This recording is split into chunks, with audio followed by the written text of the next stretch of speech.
Yan po akong papakilala ng ano, no? So, yan, makilala na ako. Sa Hosea chapter 1 verse 2. Tayo po magkita yung lahat. Tapos makalang sa salita. Okay, Hosea chapter 1 verse 2. Sundan nyo na lamang po ako. Okay, kung nangin pong mga mata. Sabi ko dito, the beginning of the word of the Lord by Hosea. And the Lord said to Hosea, Go, take unto thee a wife of whoredoms, and children of whoredoms, for the land hath committed great whoredoms, departing from the Lord. Chapter 9. Ang maraming balada sa mga kapangyarihan sa lahat, Panginoon, patuloy at patuloy po kami nagpupulit. Nagpapasalamat po sa iyo sa mga nakalipas na oras at araw, Panginoon, ang bawat isa po sa amin. Maraming salamat, Panginoon, sa paghahatid sa amin sa lugar ito ng mga tao mo, Panginoon, upang magiging po ng salita. O Diyos, sa rito po sa gayon, Panginoon, kami po ay lumakad ng may kangisan sa itong harapan. Maraming salamat po at nabayan po ang ilang nakapagsalita. Kaya yun po naman, Panginoon, ang mga makikinig. Dalangin namin ang paggalaw ng bandang Espiritu o kung sa gayon, O Diyos, magkaintindihan po kami ayon sa ipalooban at para sa ito. Maraming salamat po. Alam ko ang papuri at salamat ay binigay po namin lahat sa inyo sa dakilang pangalan po ng aming Panginoon at kapatid ng Kristo Jesus. Amen. Okay. So sa marami pong nakapakilig na sa taong preaching, hindi po ako klase ng preacher na may mag-brought out ng maraming verse. Kasi tinatapos po natin ang chapter on its own. Kasi para mawawala natin, kung naman talaga yung sinasabi ng chapter 8 sa atin, at kung para sa atin ba talaga?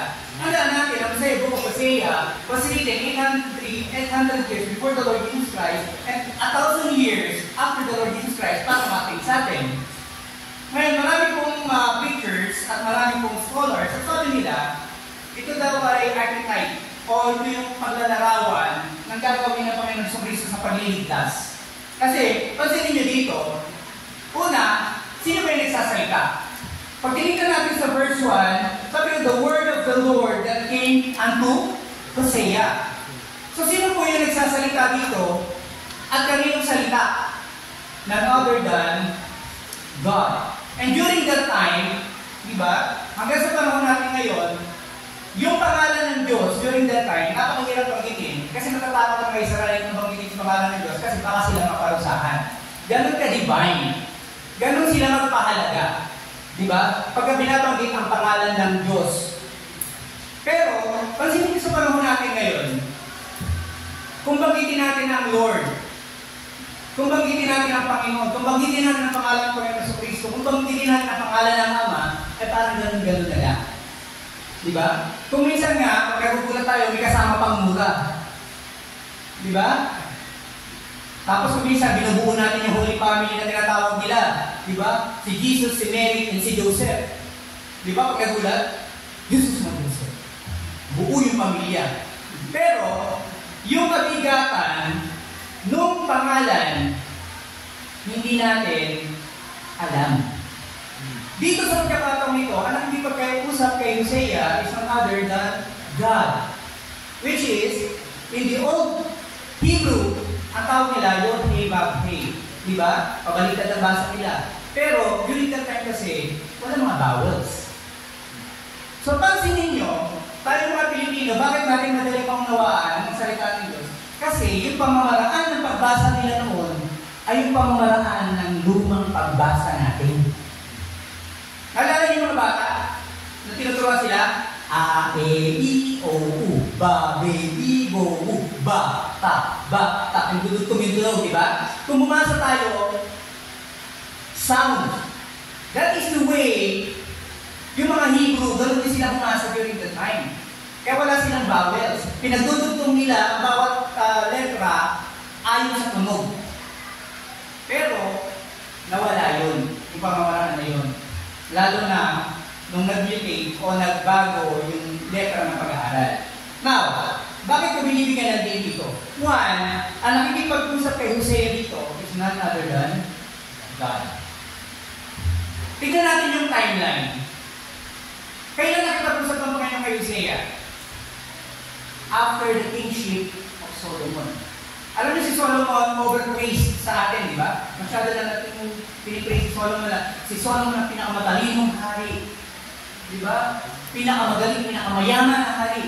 Pero nakapansin niyo ba ang ending ng reign ni Solomon? Na happy ang Israel.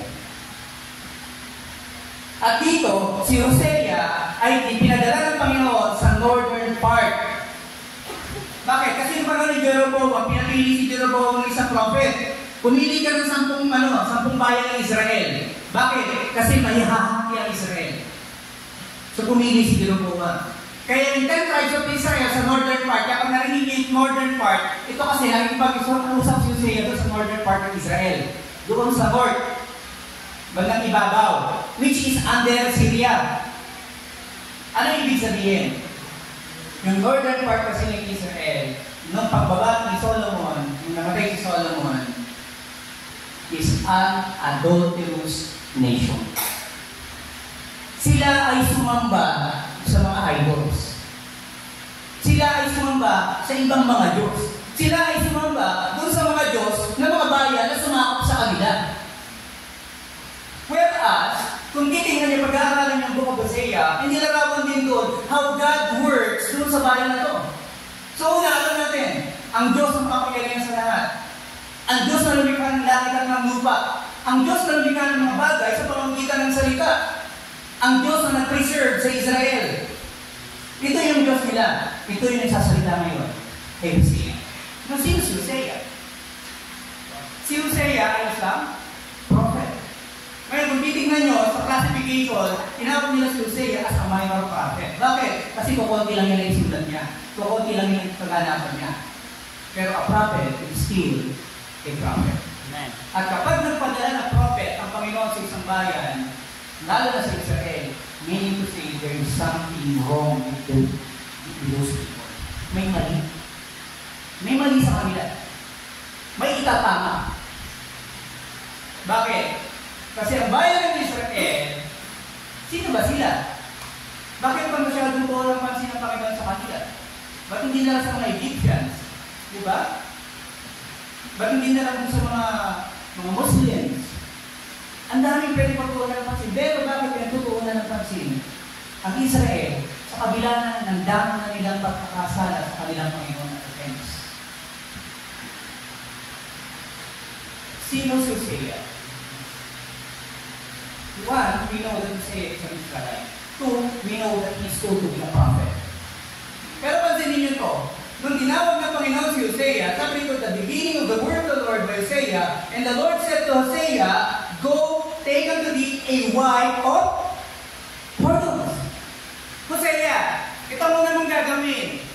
Bilang propeta ko, kumuha kang isang hostess at asawahin mo. Maging asawa mo. Sino si Hosea? He is a prophet. And if he is a prophet, he is the mouthpiece of God. Diba? So dapat sana, ang inutos kay Hosea, pumunta ka doon sabihin sa mga tao ito ganyan, dali mo sila sa kabanalan. Pero no! This time, masabi ng Panginoon, go, take a whore. Pumunta ka, humanap ka ng bayang babae, at kunin mo siya para maging asawa mo. Kaya sinasabi ng mga maraming preachers na ito ay archetype ng pagdating ng Panginoon sa Kristo. Bakit? Kasi magsasakripisyo ang Panginoon sa Kristo gaya ng Hosea na ibigin ang mga taong hindi naman kaibig-ibig. Ang mamatay para sa mga taong hindi naman siya kikilalanin. Kaya sinasabi ng archetype ko, which is I agree. Pero dito pag-aralan muna natin ang Old Testament. Tingnan natin, sino ba itong whore? Pag sinabing whore sa Old Testament, ano ba ibig sabihin ito? One, kahit sa panahon natin ngayon, pag dinify natin ng isang hostess, it is a willing commerce. Ano willing commerce? Pag sinasabing commerce, ito ay isang negosyo na ang gamit mo, katawan mo. Nung nagsusulat pa ako ng article, marami akong na-interview ng mga hostess at saka yung mga sabi natin. Tandaan nyo hindi ko sinasabi ko to demean a person. Kaya natin pinag-aaralan to kasi sinulat ng Biblia. Hindi ko sinasabi na itong mga hostess ay pinakamababang klase ng tao. Wala tayong pagkakaiba sa kanila. Para pareho tayo mapupunta sa impyerno. Kung wala ang Panginoon sa Kristo. May itong mga Bakit? Kasi kailangan nilang kumita para mabuhay. Sino bang babae? Sino bang ganun babae? Ang pipiliin ng ganitong trabaho para kumita. O sino babae ang matino na pipiliin na mag-hostess kasi ina-enjoy niya. Kahit ang pinakamababang klase ng babae, kahit ang pinakabogong babae, hindi nila pipiliin ng ganitong trabaho kung kaya silang hostess.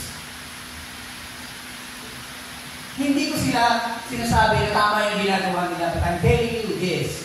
Bago kayo magturo sa kanila, tignan nyo mo yung sarili nyo if you're better than them. Bakit whore ang ginamit na halimbawa dito? Bakit hostess? Bakit hindi hold-upper? Yung mga nakamang nanakaw. Pero sabi ng Panginoon, hostess ang hanapin mo. Why? Kasi pag hostess ka, you defile both. Ano yun? You defile your body, dinudumihan mo, niyuyurakan mo ang katawan mo, at pangalawa, niyuyurakan mo ang iyong espiritu.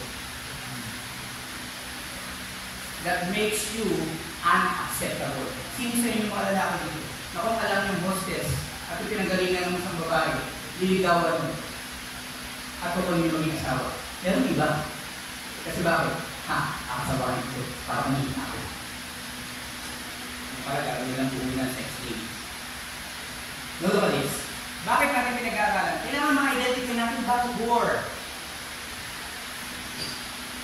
A whore do it voluntarily for benefit. Exactly what Israel is doing. Kaya sila sumasama at sumasabay sa mga nakapag-slave sa kanila o nakasakot sa kanila because of the profit. Kailangan nila sumama para makinabang sila sa kayamanan ng mga bayan na sumasakot sila. Kailangan nila makidiyos dun sa Diyos ng mga kalaban. At akala nila wala silang ginagawang masama at kasalanan. Di ba? Pag tinanong niyo yung mga sa mga interviews ko during the time na nasusulat ako sa diary ko, pag i-interview ko yung mga babaeng bayaran, ano sasabihin nila? Hindi ko kami pwede musgahan kasi ginagawa namin ito para mabuhay. Hindi kami nangingi, hindi kami hindi kami nang-hold up. At tingin nila sa kanilang ginagawa ay tama. Dahil wala daw silang nasasaktan tao. Kaya alam yung pinakamalupit, hindi nga tao ang nasaktan mo. Ang Diyos mo. Remember that we are created in the image of God. At anumang gagawin mo, pagdating sa New Testament, ano sabi ng Bible? Know ye not that your body is what? The temple of God. Ano sabi ng New Testament? Present your body as a living what? Sacrifice. So ano ibig sabihin? Ang pagpapahalaga ng Panginoon sa ating mga katawan ay gano'n na lang. Why? Because we bear the image of God. And defiling your body is defiling the image of God. Eh, huwag mo sabihin na wala kang nagagawang kasalanan o wala kang sasaktang tao. Di ba may mga Kristiyano ngayon na pansin mo? Okay na sa kanila magpatapid. Lalo na daw pagka mga verses ng Bible na papatapid mo. So, John 3:16 yan. So, pinagsagot ko, Leviticus. So, tinuro niya ako, 10 Commandments. Naglalakad kang Biblia. And yet, you are defining the body, the image of your God. Kaya kayo mga babae, bakit tinuturo natin sa church? Na ang mga babae dapat i-preserve nila yung kanilang mga sarili hanggang ikasal sila. No premarital sex. Sorry, sarili nyo. Bakit pag merong mga kapulyon dito na pag kinasal, buntis na, dinidisiplina ng church? Sabi mo, pastor, pakasal naman eh.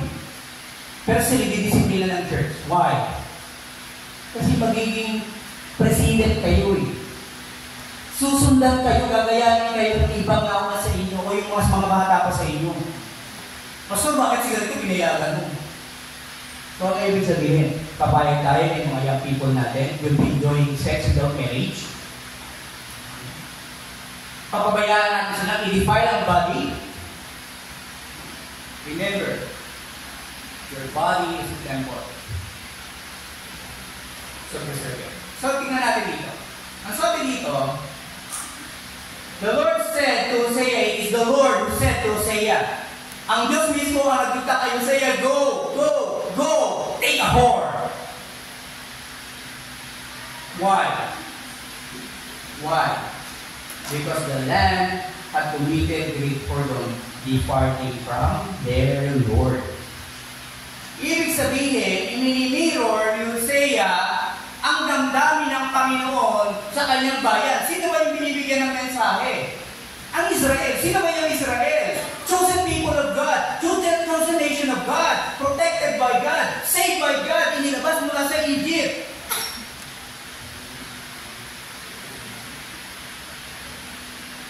So ano ngayon? Don't you see the similarity between you and Israel? Sino ka? Ano ka? You are chosen by God. You are saved by God. You are preserved for the Lord's glory. Anong pagkakaiba natin? Thousands of years na ito nangyari. And yet, itong sermon na ito still comes sa ating kulto. Bakit? Bakit pinabayaan ng Panginoon na isulat ito? Sa panahon natin ngayon. Kontra sa panahon nila. Dahil sa panahon nila, it's either paganism, di ba? Or Judaism, or Christianity. Ganun na kasimple. Alam niyo ba kung ilang reliyon na meron sa Pilipinas ngayon? No question. Ilan doon ang nagpa-practice ng totoong pananampalataya? Ilan doon ang church na nagsasabi nga sa kanila yung saving faith? Ilan doon yung mga church na kayang sabihin ng mga membro na pag mamamatay sila ngayon, sa harapan sila ng Panginoon, pupunta. Si Soriano, pinapatalino na yan pagdating sa Bible. Sa exposition, di ba? Kalimang ng debate. Pero may nagtanong sa kanya, ligtas ka ba? Ano sabi ni Soriano? Hindi natin masasabi yan. Why?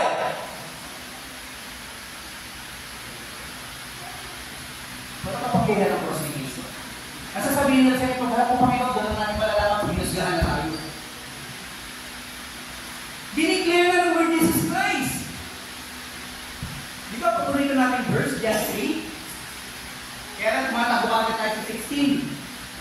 Nakalimutan natin yung Trinity. Di ba? Nasa 16 tayo agad, love of God. Jesus love me, hindi po kung papayagan ng Panginoon mapunta ko sa impyerno. Kaya nakalimutan mo yung prerequisite that accompanies the saving faith. Pag umakyat ka, sabi ko, ye must be born again. Bakit? Kasi yung present state mo ay hindi papasok sa langit. Kailangan mo munang mamatay sa iyong sarili at ipanganak ang muli upang makapasok ka sa langit. Amen. Pagdating sa 16, ang sabi ng Panginoon, itong requirement para ma-born again ka. For God so loved the world that He gave His only begotten Son, that whosoever believeth in Him should not what? Perish, but have what? Everlasting life. So no prerequisite. You believe. Amen. You have faith. Amen. Dito, sa panahon na to, matatawag ba natin people ng Israel? Tinawag silang whore. Bakit? Tandaan ito. A little compromise is taking your back at your life. Yung konting pag-compromise natin ay pagtalino sa ating Panginoon. Bakit? Tandaan natin, kaya tayo nakikipag-compromise for gain. Tama? Bakit sumasabi ka na hindi kahit oo? Bakit sumasabi ka na oo kahit hindi? Totoo ba sinabi niya to? Hindi. Okay nga siya sa iyo. Ang ganda nga naman sinabi niya sa iyo. Diba? Totoo ba? Na si brother ganito na nabibili niya? O hindi. Hindi.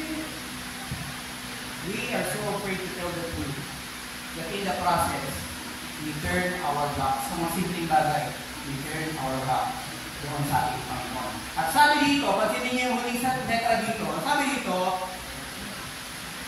they committed whoredom by simply what? Departing from the Lord. Anong meron ng Israel during that time? Nasa kanila ang Abrahamic Covenant. Nasa kanila ang Mosaic Covenant. Nasa kanila ang Davidic Covenant. Ano ang ibig sabihin ng covenant? Kasunduan. Paano mo masasabing kasal ka sa isang tao? Marriage contract, testament. Kaya napansin niyo yung pangalan ng Bible, Old Testament, New Testament, because it is a testament. It is a legal document that declares your right. Ipinakikita nito yung karapatan mo. At tandaan natin, sa mga kasunduan, mayroong dalawang parties yan.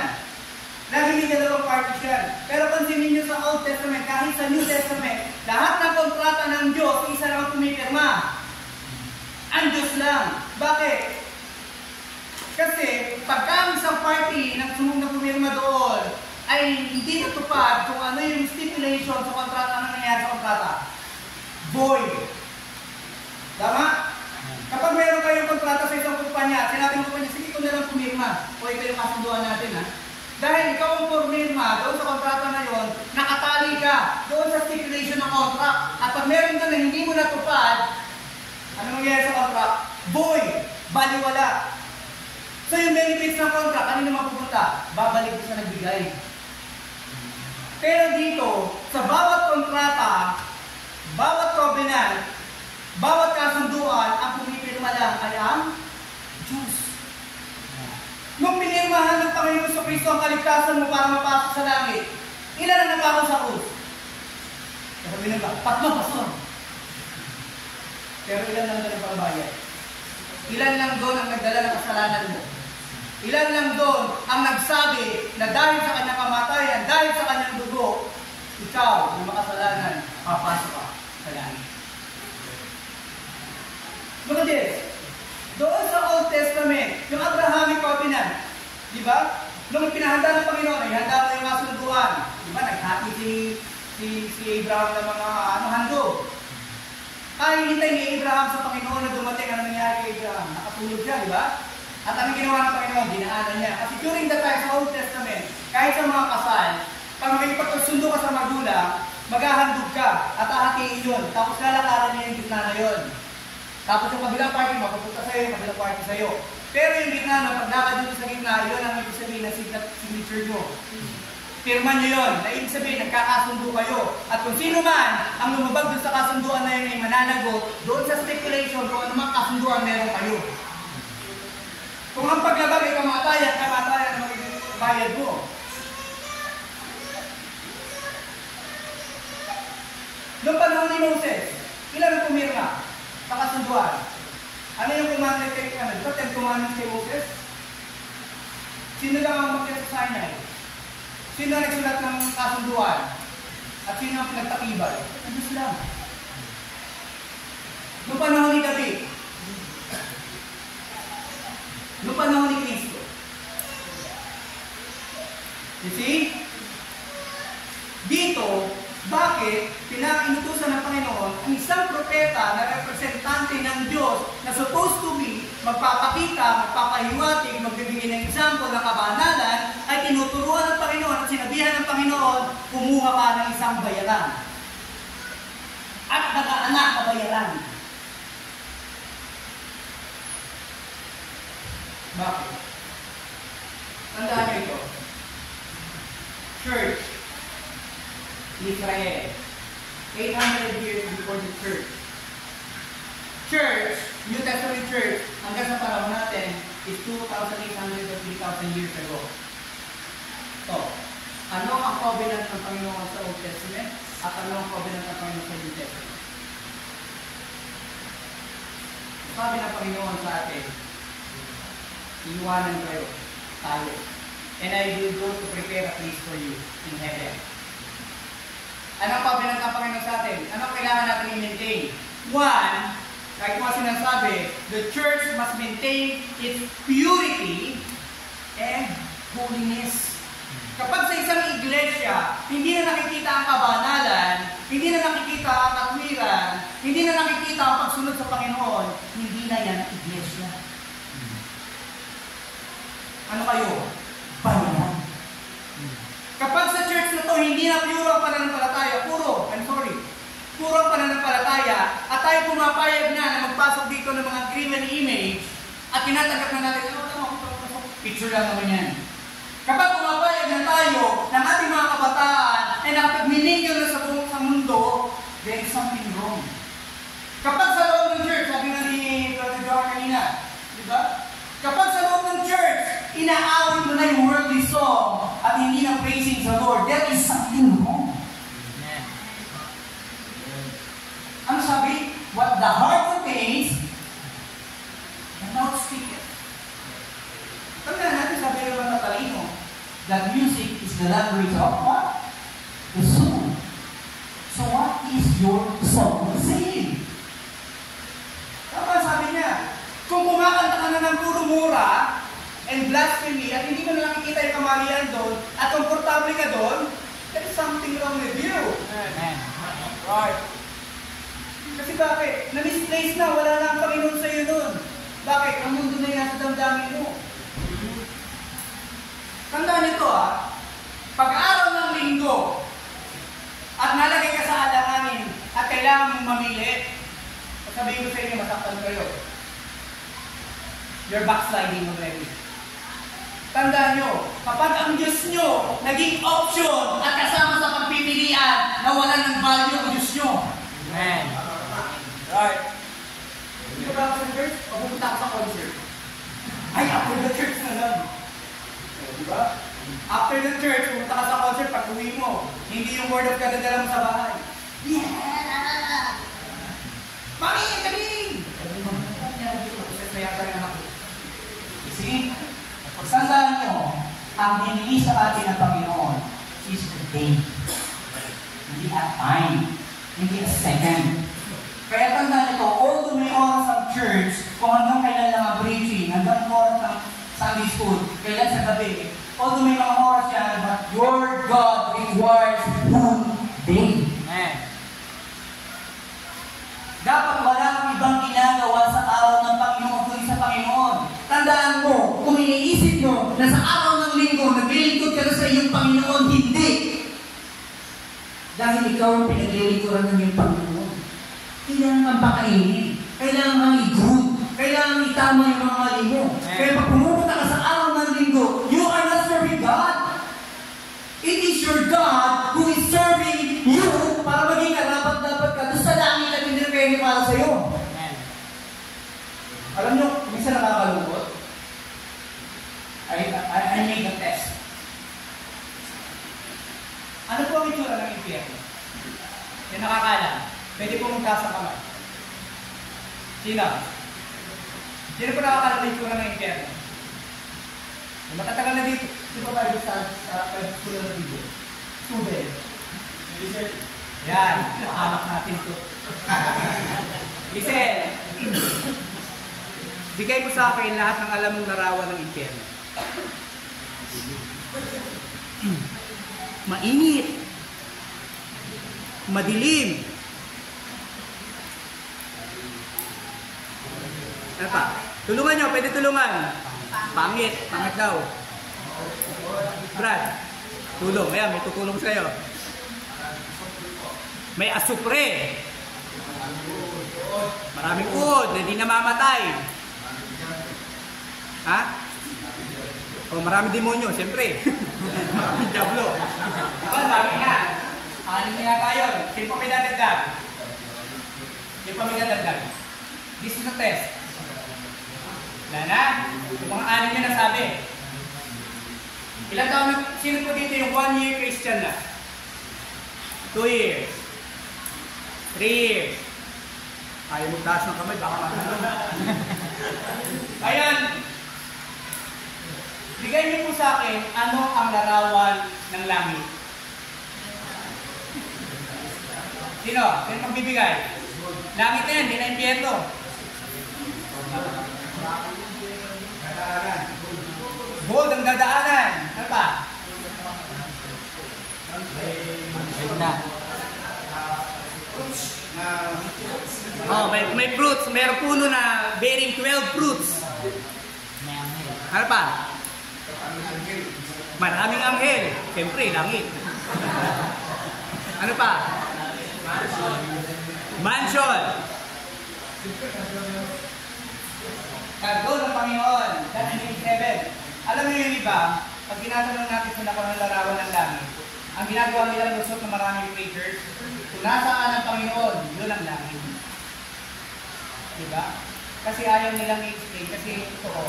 Napansin niyo ba kung gaano kahirap sa inyo rin larawan ng langit? And yet, ikiniklaim natin na tayo ay mga taga-langit. Kung tayo ay totoong iniligtas ng ating Panginoon sa Kristo at tayo ay pupunta sa langit, bakit mas kabisado natin puntahan ng impyerno? Napansin nyo? Mas marami tayong alam sa impyerno kaysa sa langit na pupuntahan natin. Alam nyo, meron akong na-witnessan sa baras. Iglesia ni Cristo yun. Meron pa katumunta eh. Nung pinag-uusapan na namin ng langit, iba daw ang tinutulong sa kanila ng langit. Pagdating mo daw sa langit, malilimutan mo na lahat ng bagay. So, pagdating mo sa langit, may amnesia ka. So sabi ko, paano siya naging langit? So hindi mo ma-appreciate yung mga bagay na inihanda para sa iyo ng Panginoon. At sabi ko, ano yung kwento nung si Lazarus at yung mayaman, diba? Na pagdating nila sa langit, kahit sa impyerno, nakilala nila si Abraham, which is 100 years patay na bago sila namatay. So hindi nila inabutan, hindi nila nakita mo pa, pero nung pagpasok nila doon, nakilala nila si Abraham. Bakit? Kasi yung sa Old Testament, nasa Abrahamic bosom sila eh. Diba? So Abraham is representing God. Ngayon, yung mahirap, ay yung mayaman na namatay ng second, sabi niya, Father Abraham, baka pwede mo utusan sila tapos kung bumabati sa mga kapatid ko sa lupa para magsabi sa kanila na huwag silang dahil papunta sila sa impyerno. You see, kung gano'n ka-perfect ang utak ng tao pagdating sa kabilang buhay, that makes hell more hell. Bakit? Dahil alam mo na yung mga kamag-anak mo, mga mahal sa buhay, pupunta doon sa lugar mo at wala kang magagawa. Alam niyo yung sakit sa tandaan yun? Kasi ako nung panahon na sa emergency na sa ID yung asawa ko, at sinasabi sa akin, ano gusto mo? Tagalin na namin yung supply? O, lalaban ka natin. Tapos pag humihingi sa'yo ng tulong yung asawa ko, wala kang gawa. Alam niyo ba kung gano'n mabigat sa tandaan mo? Na kung pwede lang ibigay mo yung sarili mo, yung puso mo, sabi ko nga, maluga ko sa ano, kasi bibigay mo yung puso ko sa ano. Ay, hindi ko kasi kailangan ko yung pati-bibigay. Ano yung pala ganun? Pero yung pain, yung hirap, nakita mo yung nanay mo, di ba? Deathbed, mamamatay na, naghihirap, tapos wala kang magawa, kundi bulungan siya, Nay, may Panginoon. Nay, tanggapin mo ang Panginoon sa Kristo. Nay, may langit. For 1 month, itinuturo ko ang heaven. At yung mga nakinig sa akin, alam nyo, ang sabi nila, sarap pala naman tayo pastor mo. Ano, mamatay na tayo lang. Lumapitan nila yung heaven, at alam nila kung anong meron sa heaven, and I dare you read Revelation 22, 14, 21. Kanina yung binasa natin sa Bible reading. Umabot na kayo sa 21. So supposed to be, may fractal object o meron ng mga bahagi ng heaven sa utak ninyo. Kailangan ibuuin para makita nyo yung larawan ng langit. Kasi tandaan nyo, kung pinangako sa atin ng Panginoon sa Kristo ay langit, hindi impyerno. Kaya huwag nyo kami saduhin, yung impyerno. Matakot lang kayo dun. Pero dapat alam natin kung saan tayo pupunta. Ang Israel ganun. During that time of Abraham, during that time of Moses, pinangangaralan na sa sila, itinuturo na sa kanilang pamamaraan. Binigay pa ang 10 Commandments para meron silang guide kung paano mabuhay, kung paano maging tagalangit. Pero ang Israel choose to deviate from those teachings. At alam niyo ba sa panahon natin ngayon sa mga churches, tandaan niyo ito, mahalaga ang Sunday school. Kanina may dinalungkot ako. Kasi marami na convert na umuhan. Marami natutukupuan. Tandaan nyo ito. Ito ang panahon natin ngayon. Kahit kapangalan natin, meron ibang doktrina. At kung hindi mo alam yan, baka mamaya pagdating ng panahon, kasama ka doon sa sabihan ng Panginoon, lumayo kayo sa akin, hindi ko kayo nakikilala. Tandaan nyo, yung mga haharap sa Panginoon, at sasabihin nila nagpagaling sila sa Panginoon, nangaral sila sa Panginoon, nagpakain sila sa pangalan ng Panginoon, at sabi ng Panginoon, lumayo kayo sa akin, hindi ko kayo nakikilala. Tandaan nyo, those people are sincere. Tama ginagawa nila. Pero hindi kalokohan ang kanilang identity. Yung mga iglesia, alam mo kung gano'n sila kapikot sa giving? Alam mo kung gano'n sila kapikot sa pagbibigay? Pero tanongin niyo sila, ligtas ka. Tingnan niyo yung practice nila. At sa mga Kristyano, tanongin mo, diba? Ligtas ka ba? Oo, pasok. Bakit? Hindi ligtas ka pa. Kaya naman si Kristo. Diba? Mga pilosopo mo. Pero tama. Brad, faithful ka ba sa tithing? Faithful ka ba sa attendance sa church? Faithful ka ba sa... Ano dapat? Diba ko sa akin yan? Diba? Tandaan nyo ito. During the Old Testament time, tingnan natin. Ano ba yung panahon nila nung sinasabi ng Panginoon ito sa kanyang bayan, sa Israel? Tandaan natin ang kausap ng Panginoon dito ay hindi mga Gentiles. At tinawag niyang mga bayaran, o tinawag niyang mga walang pananampalataya, o tinawag niyang mga pinakamababang uri ng mga mananampalataya ay yung kanyang mga pinili. Yung mga taong supposed to be kilala ang kanilang Diyos. Hindi mga Gentiles ang kausap ng Panginoon dito. Mga mananampalataya. At sa oras na ito, ang kausap ng Panginoon dito, hindi mga Gentiles. Kundi tayo mga mananampalataya na kay Kristo na. Pero pansinin niyo ang Israel. Kahit masama na ang kanilang ginagawa laban sa kanilang Panginoon, dala-dala nila yung itsura ng Israel. Dala-dala nila yung pangalan ng Israel. Sumayin yung mga Kristiyano. Kahit saan kayo pumunta, ano ba na ginagawa natin, dala-dala natin yung pangalan dito ng Kristiyano. At dito ay pinapahiya ng Israel sa buong mundo ang bayan. Pinapahiya nila ang kanilang Panginoon. Hindi kasi ligtas pa kayo ng Panginoon sa Egypt, isusundin niya rin pala yung Panginoon ng Egypt. Diba? Ito yung dapat gawain natin mga Kristiyano, pero ginagawa ko yung dati pa rin. Kaya the Lord requires, kung Kristiyano pa, kung totoong membro ka ng tamang church, kung totoong membro ka ng tamang gawain, kung totoong mission ka ng Panginoon, supposed to be, hindi ka lang ng tao. Yung pagiging bayaran, alam niyo ba kung bakit bayaran ginamit ng Panginoon dito? Kasi sila yung pinakamababang klase ng tao. Ang mga bayarang tao, wala yung pride. Sabi nga nila kanina, pero may dalawang kapit ng pride. May pride na maspa at may pride na ano. Yung mga tao, wala na yung pagkilala sa kanilang sarili. At wala na yung pakialam. Tingnan mo kung paano maupo. Diba? May mga babae na pag tingin mo lang, alam mo na eh. Kung may pagkahalaga sa sarili eh. Pag-upo na din. Diba? Eh ikaw naman, siyempre, hinagdami yung sarili mo para sa tayo linggo, pag-upo mo. Diba? So, ano ibig sabihin? Bilang mga Kristiyano at totoong iglesia ng Panginoon, dapat yung demeanor natin, yung pamamaraan ng pamumuhay natin, yung pamamaraan ng pagsasalita natin ay ayon doon sa ating pananampalataya. Huwag tayong maging mga bayaran. Huwag tayong maging, hindi ko maano yung word eh.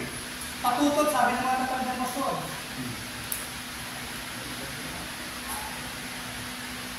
Meron pa isa ngayon, actually modern na tawag nila sa mga whore.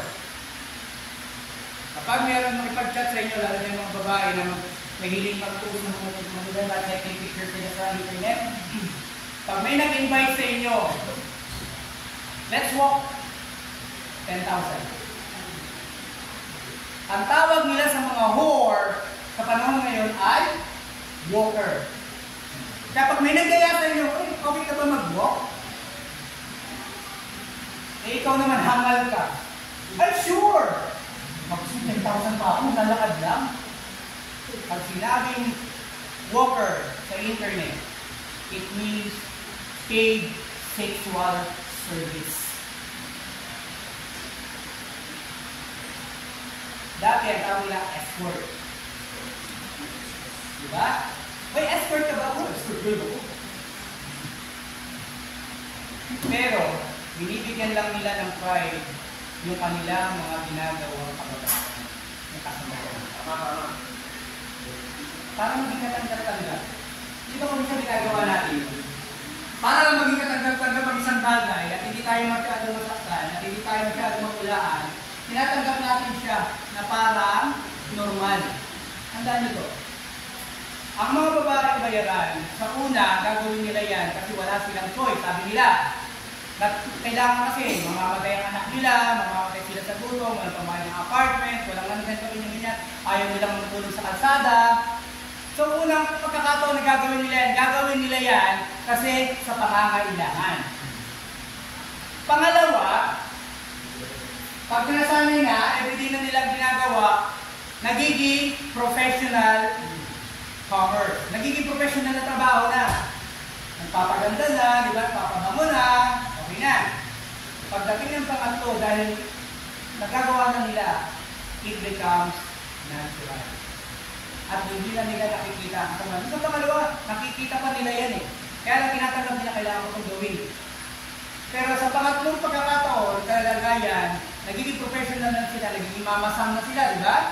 Nag-handle na rin sila ng ibang talents. Di ba sa panahon ngayon, tawag yan talent. Uy, ilan ang talent mo? May talent mo ang VIP. Sino yan? Si congressman. Di ba nga talent mo pa bata? Di ba? Kaya kahit lang sila mag-usap, pag narinig yung mga words na yun, be conscious. Ang malapit yun, pag sabi ng pangalan, anak mo, asawa mo, kaibigan mo. Ay, meron ako ditong talent. Batang-bata, si Margie. Uy, saan po yun ah? Asawa mo yun?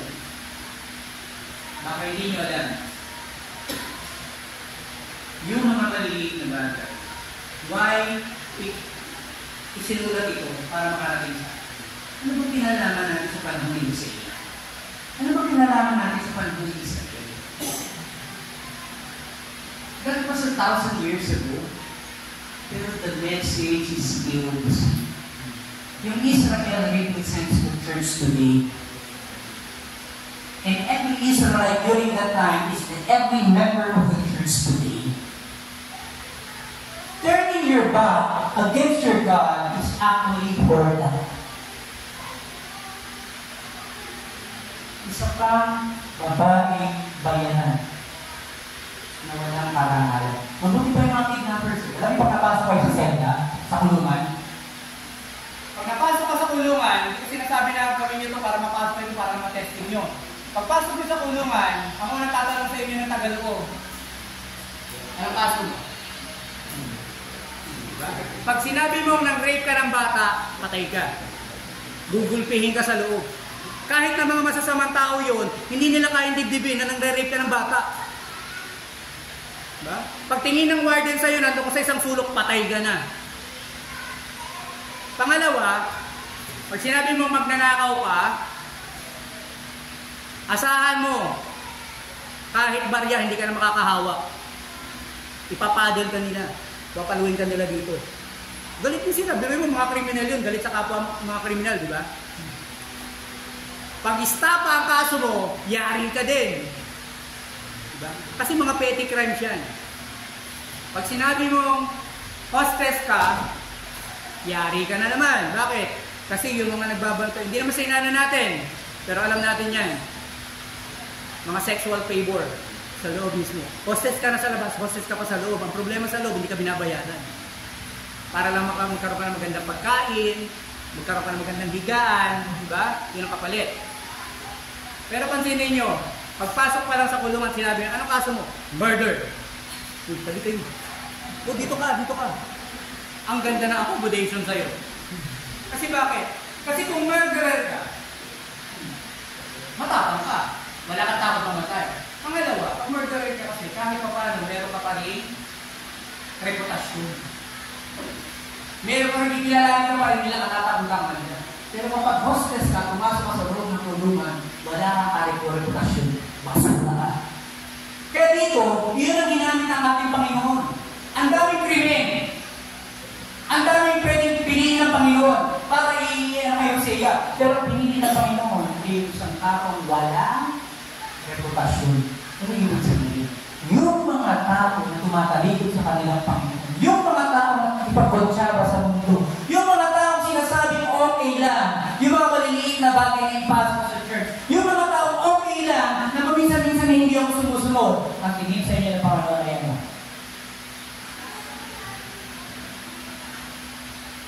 Kaya huwag mong sabihin na pagpasok mo sa iglesia, ang ganda ng damit mo. Puno ang bulsa mo. Maganda ang masasakyan mo. Pero sa tingin ng iyong Panginoon, sino ka at ano ba? Yun ang pinakamahalaga. Amen. Why? Mga kapatid, lagi natin ilagay sa isipan natin. Hindi tayo para sa mundo dito. One of these days, haharap at harap tayo sa Panginoon. Pagdating ng panahon, makakahabol tayo sa Panginoon. Ang sa Revelation nabasa natin kanina, sabi gano'n, He shall wipe your tears. Why? Iiyak ka sa iyong Panginoon pagdating ito. Imagine, lahat ng bigat ng mundo ito, lahat ng problema sinalo mo, dinaanan mo, lahat ng klase ng sakit. Alam niyo ba yung mga tao, sakit sa puso, sakit sa asthma, sakit sa na every time na nag-trigger yun, nahihirapan sila huminga. Alam niyo yung type na gusto mong huminga, pero hindi ka makahinga. Gusto niyo try? Para ma-appreciate nyo kung gaano kahalaga ang hangin. Alam niyo yung time na parang gano'n na lang ang hinga mo, tapos pinigyan ka ng oxygen, tapos kayo ano yung mga magulang yung kakondisyon ang hinga. Yung may mga cancer, na kahit anong gamot na yung iniinom, hindi nawawala yung sakit. Tanggal suso dito, tanggal yung paa. Yung kaibigan ko, nakita ko one time, dalawa pa yung paa nung makita ko sa dalang. Sabi, nasa punta yung isa? Wala, nakasunadaan ng doktor. Hindi na daw bagay sa akin, kaya tinanggal. Okay, yung isa bagay pa daw. Pwede pa daw yun. Pero, tandaan nito, yung mga pinagdadaanan nilang emosyonal, kung gano'ng kahirap na pabigat yung mga yung mga asawa, yung mga asawa na tinraidor ng kanilang mga kapartner, na kanilang mga asawa, alam niyo yung pinagdadaanan nila? Alam niyo ba ng isang pangangaliwa, habang buhay, na nakamarka sa damdamin at isipan ng babae? Akala mo okay na, pero sa bawat halik mo, sa bawat yakap mo, sa bawat pagtabi mo sa higaan, sa bawat harap niyo sa kainan, nasa isip niya yan, totoo na kaya itong harap mo. At tuwing magsasabi ka ng I love you, naiisip ba niya na talagang mahal mo na siya? Tandaan niyo ito, habang buhay yung amat niya. At isang beses ka na magkamali ulit, balik lang yan. Imagine kung ano nararamdaman ng ating Panginoon. Isinakripisyo ang kanyang anak. Ang sarap ng buhay sa langit. Pinababa sa lupa. Para ipanganak sa sabsaban sa pinakamababang kalagayan ng tao. Pinarusahan, ipinako sa krus, namatay sa krus sa Kalbaryo, tumagas ang dugo. Alam niyo ba kung gano'ng mahirap mamatay na inauubusan ka ng dugo? 5 years ako nagtrabaho sa hospital. At ang dami ko nasaksiyan ng mga stab wounds. Kasi sa pagkaubos ng dugo, nagdideteriorate yung katawan mo, nasa suction pakipaghinga mo, nahihirapan. Ang problema, hindi ka namamatay agad. Unti-unti. Nagkakang ka pa. Kahit saksakan ka na ng tubo, sinasaksakan ka ng tubo, akala niyo ba hindi nararamdaman ng mga tao na nahihirapan? Di ba pagdating sa hospital, nahihirapan ko kami nga, sabi ng doktor, nga na. Tapos sasabihin ako siya, ay, mali, dulog. Kaya na-traumatize na yung lalamunan, di ba dumudugo nga? The Lord Jesus Christ. Tandaan mo, sa mga ating Panginoon sa Kristo na katawang tao, hindi naman nawala ang kanyang pagka-Diyos. Kaya niyang patayin ang mga tao na papahirap sa kanya. Kaya niyang ubusin lahat ng mga yan. But the Lord suffered unto the end. Hanggang sa huli, tiniis niya. Bakit? Para lang iligtas sa katulad natin.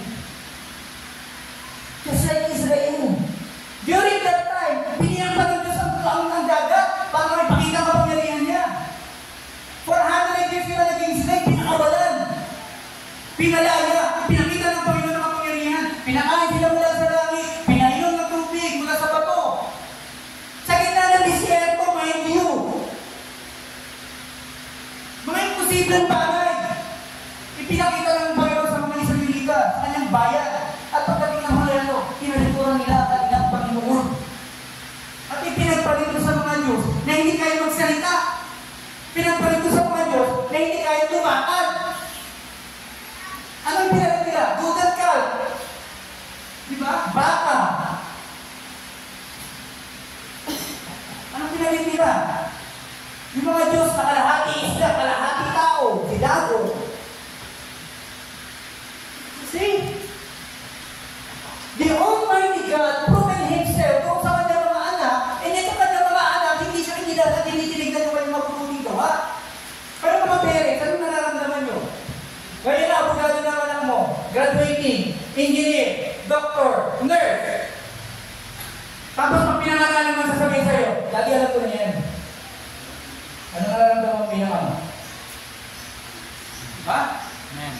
Pagkatapos ng paghihirap mo, inubos mo yung panahon mo, umilad ka ng 50 anyos, wala ka na magagawa para sa sarili mo, dahil sa kanila, inubos mo, tapos pagdating ng panahon, sasabihin nila sa'yo, hindi ko responsibilidad na alagaan ang aming mga magulang. Dahil hindi kami insurance ang aming mga magulang. Ano nararamdaman ng mga magulang? Sige nga? You have grace. Totoo. Nakapag-grace ka ng isang anak na matalino, magaling, pero hindi ka nakapag-grace ng isang mabuting anak. Exactly what the Lord thinks. Yun ang nararamdaman ng ating Panginoon dito. Gustong ipinakita ng Panginoon sa Israel na ito yung ginagawa niyo sa akin, kaya yung propeta ko, inutusan ko ng mag-asawa ng isang bayaran. Dahil kayo mga tao ay bayaran. Na ginagawa niyo lahat ng mga bagay para sa profit dito sa mundo nito, pero nakalimutan niyo ang pinakamahalagang bagay. Lahat ng bagay na na-accumulate dito sa mundo nito, bukas sa kalawa, iwanan niya. At hindi barya, wala kang mataya. Ang harap mo sa Diyos, hubad kang pumasok sa mundo nito, hubad kang haharap sa Diyos. Ano ibig sabihin? Walang bagay sa mundo ito na papasok sa langit. Kaya yung mga pagpapagal mo, binigyan ka ng pagkakataon ng opportunity to get rich, to be very powerful. Sabihin natin, use it for the glory of God. Naging matagumpay ka sa yung church. Na kung saan inuhubog ka para maging tagalangit. Kamusta yung mga gawain? Kung evangelism, sinasuportahan mo ba? Pinag-prosper ka ng Panginoon for a reason. Israel, ano tingnan niyo ang ginawa para sa kanila? Nung tinalikuran nila ang Panginoon, anong nangyari? They become slaves again. Anong ginagawa ng Panginoon? Padala ng prophet, iligtas ang Israel, mawawa ng prophet, magiging slave na naman ulit sila, ililigtas naman sila, pero time and time, tinalikuran nila ang Panginoon. Pero still, ang Panginoon is true to His word. Nung ipinangako niya kay Abraham, nung pinangako niya kay Moses, nung pinangako niya kay David, ililigtas niya ang bayan niya, ililigtas niya ang bayan niya, hanggang sa panahon ngayon. And what made you think na hindi magiging totoo sa iyo, Panginoon? Pero hinigit sa'yo ng Panginoon ang katapat. Pero ang kaibigan, makilala sa Israel, makilala doon. Malapit sila doon sa Pinong Balangasa. May bahay siya doon, may sasakyan siya, may pera siya sa bangko. Nung tumunog yung emergency alam nila doon, pinalabas lahat ng mga tao. Pinasakay sa bus. Pinaalis. Yung mga hindi nakaalis, yun yung mga pinagpapatay ng mga cowboys o yung mga nagdasa. Alam mo yung nakatayo lang yung matanda sa pito binaray na walang katagalan. Pinatay nila lahat. Ano sabi nung kay kakilala namin? Alam mo, Pastor? Balik kami sa Silo. Uuwi siya sa Pilipinas, kasama niya yung Israeli na asawa niya. Pero pagdating dito, sabi niya, pag-uwi kaya namin, Pastor, ano kaya ang meron sa amin sa Pilipinas?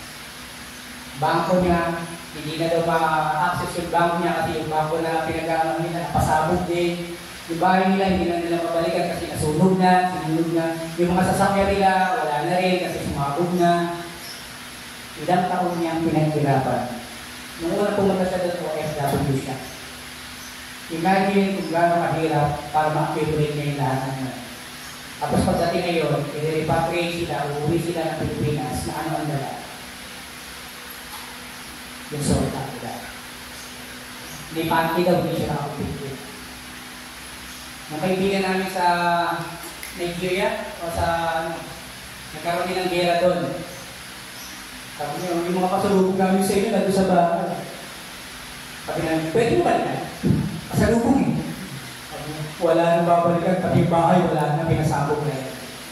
Ngayon, nailipat sila ngayon, nasa Saudi na sila. Kasi nilabas sila doon kasi may gera. Ang isa ka na parang local mga gera. You see, darating ang panahon, lahat ng pinaghirapan, walang silbi sa iyo. Pagharap mo sa Panginoon, ano ba ang mahanapin sa iyo ng Panginoon? Sa Israel, ano ba ang hinahanap ng Panginoon sa Israel? Yung mga dito nila, yung yaman nila, yung abilidad nila, yung talino nila. Ano ba hinahanap ng Panginoon sa Israel? Yung kanila, katapatan at paglilito. Pagdating mo sa harap ng Panginoon, totoong hahanap ka ng Panginoon at hahanapin ng Panginoon sa iyo yung mga bagay na pinagkatiwala niya sa iyo. Kaya masabi ng Bible, huwag kayong mag-impok ng mga bagay dito sa lupa na kung saan nasisira o mag-impok sa langit. Paano mag-impok sa langit? Do the work, do the ministry, support the ministry. Kasi that is all that matters. Pagdating sa langit, hindi binilahin ko yung bilang na hawakan mo sa lupa.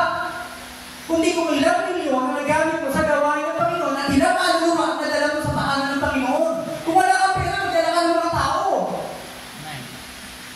Kaya nang papasok sa langit, hindi yung pera mo, hindi kailangan mo, hindi ba, hindi sasakyan mo, hindi yung mga tao dadalhin sa yung Panginoon. Yung mga kaluluwa nila. Tignan natin kung sino pinakamayaman sa atin pagdating sa langit. Alam niyo ba? Imagine nyo. Bakit tayo pinagkatrabaho ng Panginoon sa lupa at pinag-iipon tayo ng kayamanan sa langit? Ano bang silbi ng yaman sa langit? Pagdating sa langit, sabi ng Panginoon Hesus Kristo, I have prepared a mansion for you. May mansion ako doon. And I have prepared heaven for you. Kasama ako sa pag-enjoy ng heaven. Kung meron akong tirahan at may ko lahat ng bagay sa heaven, para saan yung mga inipok ko? Meron bang mas mayaman sa heaven? Yung pastor ba mas mahamayaman sa heaven kaysa sa inyo? Para saan yung mga iniimpok natin? Bakit sinasabi ng Panginoon mag-impok kayo? Bakit sinasabi ng Panginoon maging tapat kayo?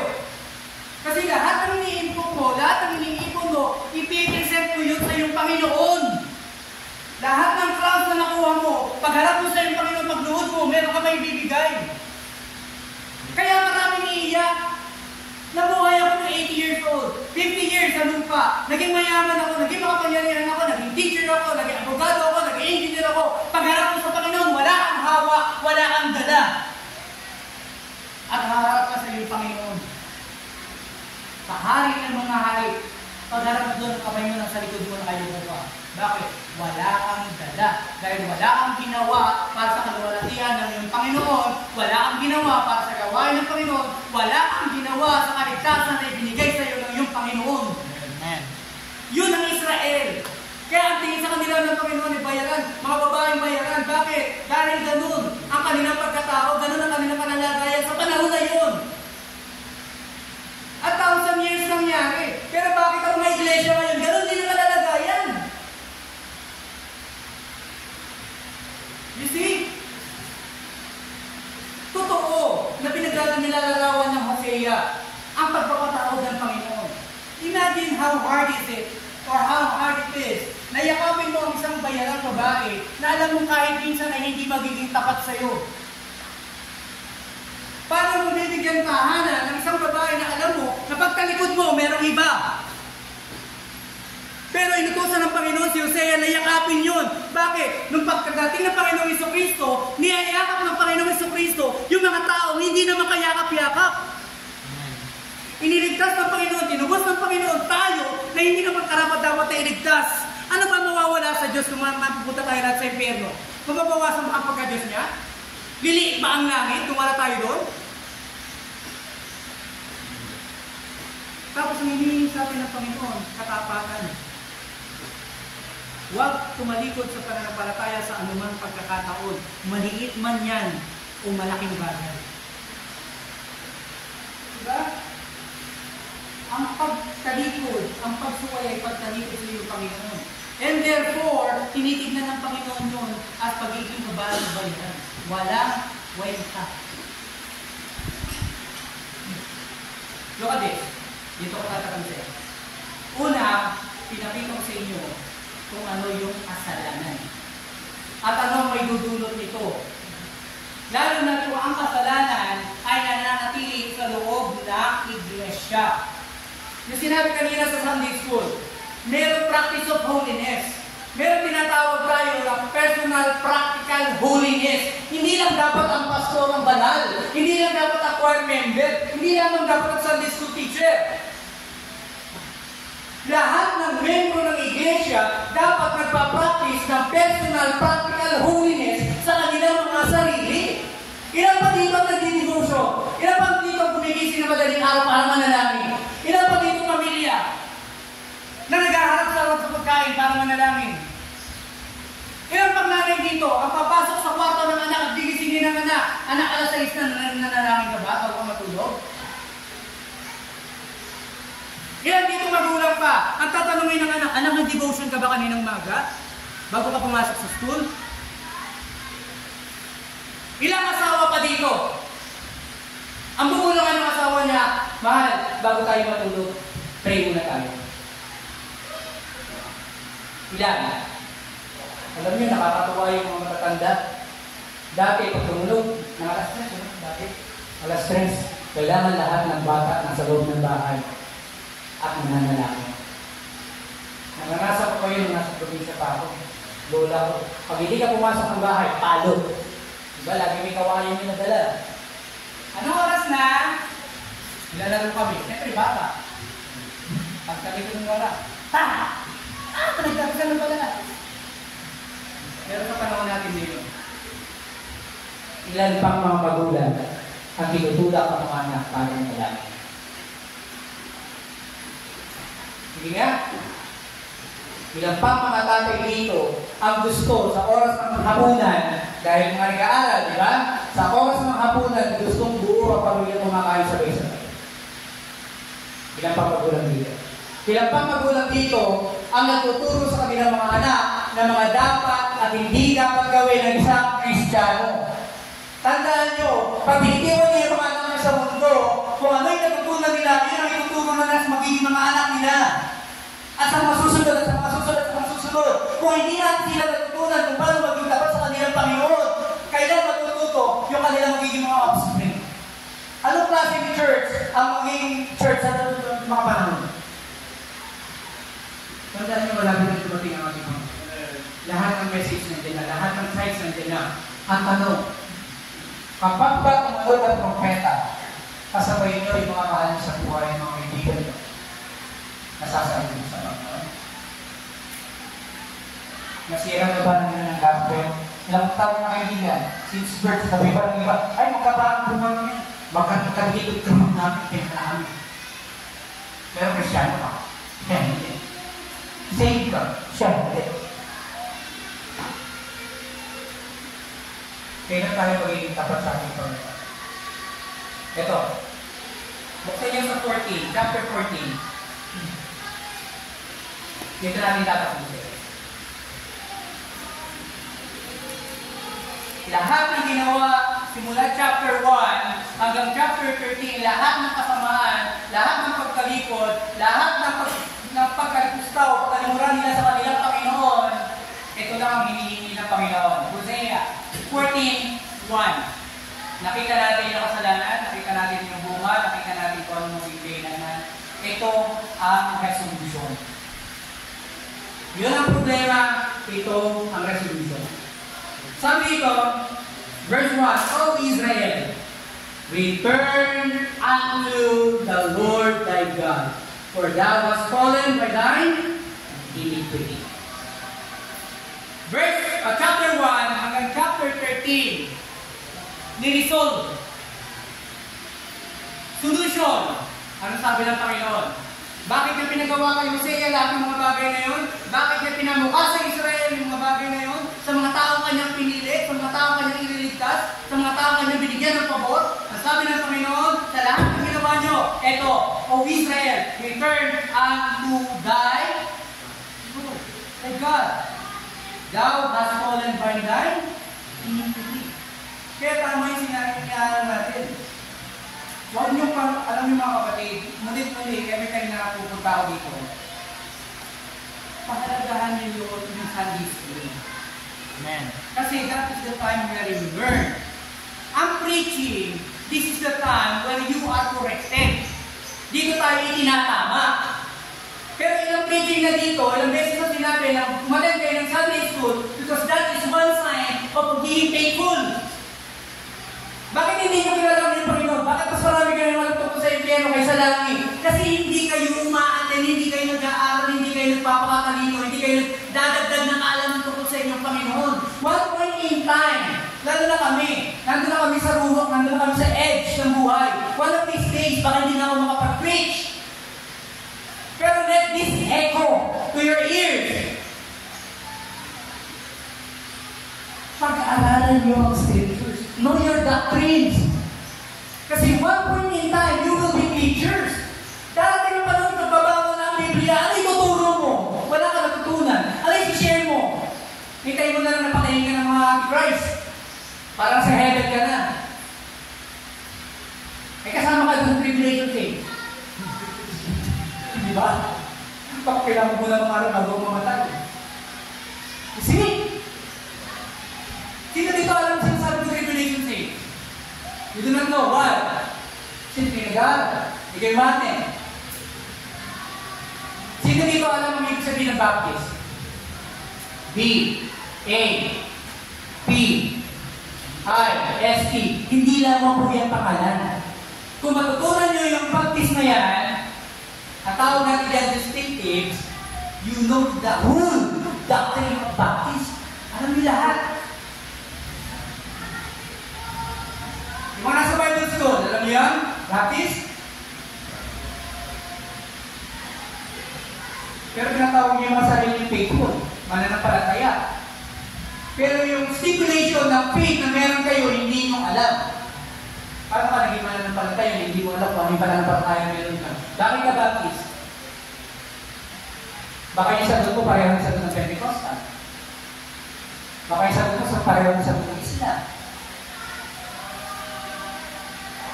Bakit ka Catholic? Baka yung sagot natin pareho sa kanila. Why are you Baptist? Baptist. Pagbigyan nila ako dito. Baptist. B. Biblical authority. Wala kitang authority sa pulpitong ito pagdating sa pag-aaral tungkol sa mga traditions and mga dapat gawin, kundi ang Bible. Pati sa pagdisiplina, Bible. Ang Israel, ilang taon nang lumalakad kasama ng mga prophet, hindi natutunan yung kanilang mga doktrina, hindi natutunan yung kanilang mga pamantayan. Ikaw, ilang taon ka na dito, hindi mo pa rin natutunan kung ano pamantayan para maging isang totoong Kristiyano. Pero kiniklaim mo na maliligtas ka. Ano yung A? Ha? May bumubulong. Ano yan? Autonomy of the local church. Ngayon alam natin bakit ang mga church hindi nagpapakialaman. Bakit ang mga church, kapag ikaw lumipat ka sa ibang church, bakit yung pastor pupunta dito, kakasapin yung pastor dito, pastor may member ka na sa akin. Bakit? Merong autonomy of local churches. Alam na natin, hindi tayo centralized. Ano yung P? Priesthood of all believers. Lahat tayo ginawang pare. Ano yung ibig sabihin nun? Ang susot ka ng tana. Diba? Alam niyo ba ibig sabihin ng gano'n? Yung sabi na yun. Ano yun? Para sa kalaban. Kaya ginaganon nila yun. Kaya pagka pare, maraming tao sinabi na gano'n. Kalaban kayong lahat. Kasi pangtabol yun. Ang ibig sabihin ng cross na gano'n, pangtabol. Kaya imagine, kung mapasok dito sa simbahan, gumagano sila. Kaya ibig sabihin, kalaban din sa loob ng simbahan. So ano ibig sabihin? Priesthood of all believers. Pag sinabing priesthood, binigyan ka ng karapatan na ikaw mismo ay lumapit doon sa Holy of Holies o doon sa Holy o doon sa grace ng ating Panginoon. Pwede kang manalangin para sa mga kasalanan mo. Hindi mo kailangan pumunta sa pastor at i-confess mo lahat ng ginawa mo. Pastor, nasinipan ko si sister ganito. Pastor, naalala mo yung pagkain, iwan mo sa lamesa, ako yung kumain mo. Hindi mo kailangan i-confess sa pastor yung mga kasalanan na gawa mo. Because you are made priest. Ibig sabihin, ikaw mismo may karapatang lumapit sa iyong Diyos at manalangin at humingi ng tawad sa iyong mga kasalanan. Kaya yung repentance, hindi pwedeng mahiwalay yan sa mga Kristiyano. Kapag ang isang Kristiyano hindi na repentant, hindi na Kristiyano yan. Bakit? Wala na siyang nagsisisiyan eh. Perfect siya. Praise to the full believer. T. Ha? Kinakain nyo kanina to. O, hindi nyo alam kung sino matito sa Sunday school. Ano sabi? 2 ordinances. Kaya tayo may Lord's Supper. Pero marami rito hangal. Hanggang sa ngayon, hindi alam bakit sila nag-Lord's Supper. 2 ordinances. Baptism and Lord's Supper. Marami dito, ilang taon na rin nagkano, hindi nagpapabaptize. Bakit? Hindi alam kung bakit kailangan sila magpabaptize. Sabi kanina yung hindi Brother Broma, yung mga magte-take sa inyo ng Lord's Supper. Diba? Bakit ayaw mag-take? Kasi hindi pa daw handa. Kasi ganito ba yan? Alam niyo ba, na pag nag-Lord's Supper, it is the time for you to look into yourself kung nakatupad ka ba, nakasunod ka ba sa iyong Panginoon, at handa ka bang isuko yung mga bagay na mali mong ginawa. Mga ginawa mo, hindi mo ginawa. Ngayon, pag sinabi mo na hindi ako magte-take ng Lord's Supper, meaning to say, unrepentant yung heart mo, hindi ka pa sumusuko. Anong karapatan mo na nasa church ka kung hindi ka sumusuko? Ano sumunod? B, A, P, P, I. Ha? Individual soul liberty. Kaya nga dito sa church, walang pilitan. Tamaan ng tamaan, gumalaw ang gagalaw. Meron tayong karapatang mag-desisyon para sa ating mga sarili. Hindi ko pwede siya pilitin, tumanggap ka sa Panginoon. Diba? Nung kapitbahay mo, sakalin mo, tumanggap ka na kasi sumunod ka. No, individual soul liberty, they have to decide. Kahit pagdating sa election, you have to decide on your own. Sasabihin ng pastor sa'yo, tuturo yung mga karakaran. Pero ikaw ang decide kung sino ang matuturo mo. Individual soul liberty, S. Saved. Baptized.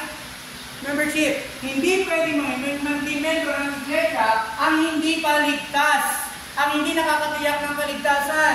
Bakit? Paano ka magiging bahagi ng isang katawan kung hindi ka talaga bahagi?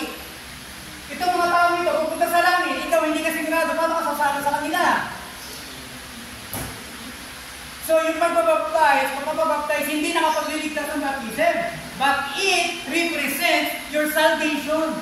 It shouts that your Lord and Savior is the Lord Jesus Christ. Sinisigaw mo sa lahat yan. Magpapabaptize ako dahil kay Kristo.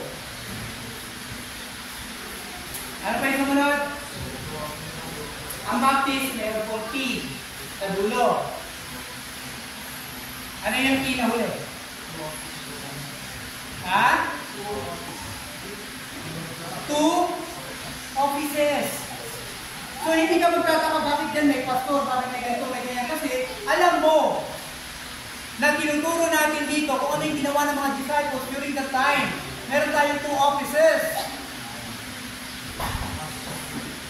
Pero meron pang isang huli na S. Ano yung S na huli? Nakalam nyo lang hanggang T, ano? Separation of church and state. Alam mo ba natutunan yan? Ay sama yan sa Constitution ng panahon? Because may mga Baptist na nanindigan during that time. That the state and the church is separate. Kaya dapat tayo mga Kristiyano, hindi tayo political. Susunod tayo sa ating Panginoon kaysa sumunod tayo sa politika. Kung alam mo gulo ang isang huwag mo idalhin dito sa church sa kanyang pangalan. Di ba may mga pastor ngayon nagdadala ng plaka ng mga politiko? We are separate. That is what being a Baptist means. Pag sinabing Baptist ka dapat alam mo. Why are you Baptist? Because of our Baptists. Because we are the only religion that believes dito sa mga ito. At wala nang iba. At alam niyo ba kung ano ibig sabihin ng Baptist? We are the keepers of doctrines. Walang ibang church ang may solid doctrine maliban sa atin. At kaya natin i-connect ang mga sarili natin doon sa mga first century, mga New Testament Christians, even to the apostles. Kaya natin i-connect ang sarili natin. Kasi turo nila hanggang sa ngayon, nasa atin. Ayan. Ang tanong, nasa inyo ba? Katulad tayo ng Israelite during that time. Israel sa pangalan, Israel sa itsura, Israel sa mga pero hindi Israel sa kanilang pananampalataya. Baptists, Christians, saved people, saved pa talaga tayo. Katulad tayo ng Israel, napawagi-wagi ang pananampalataya. Malapit na dumating ang Panginoon. One of these days, ang bawat isa sa atin ay haharap sa ating Panginoon. Ano pa ang bayaran natin sa ating Panginoon? Kung tayo yung mga klase ng pananampalataya ang bayaran. I don't know kung anong mensahe ito para sa inyo. Pero this is the word of the Lord. Amen.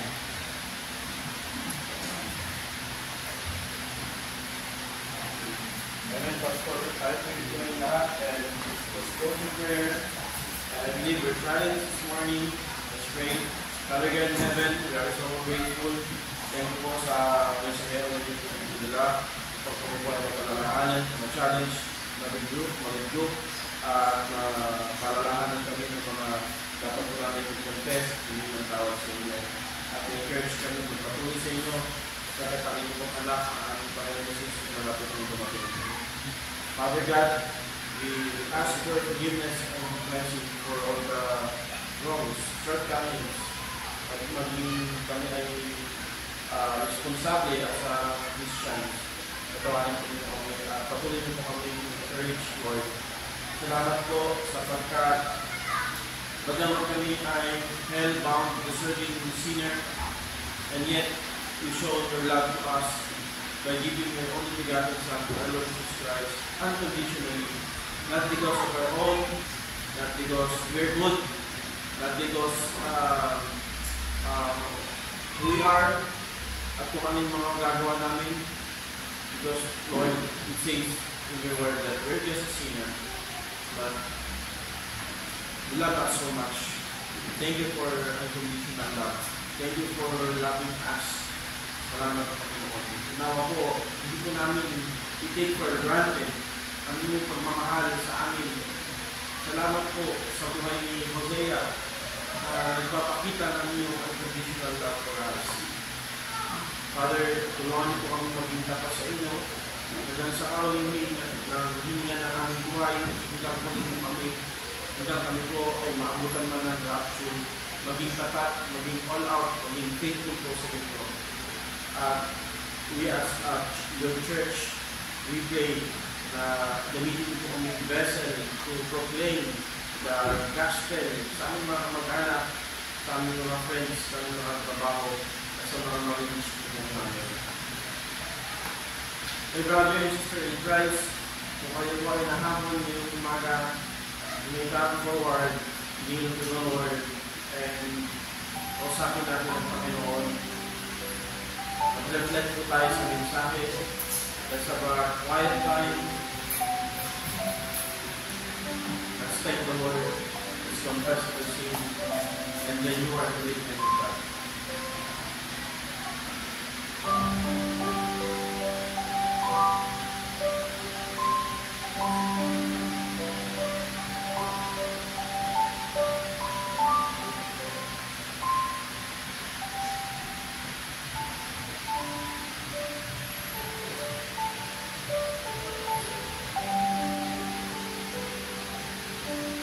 Once again, O Father God, thank you for this morning.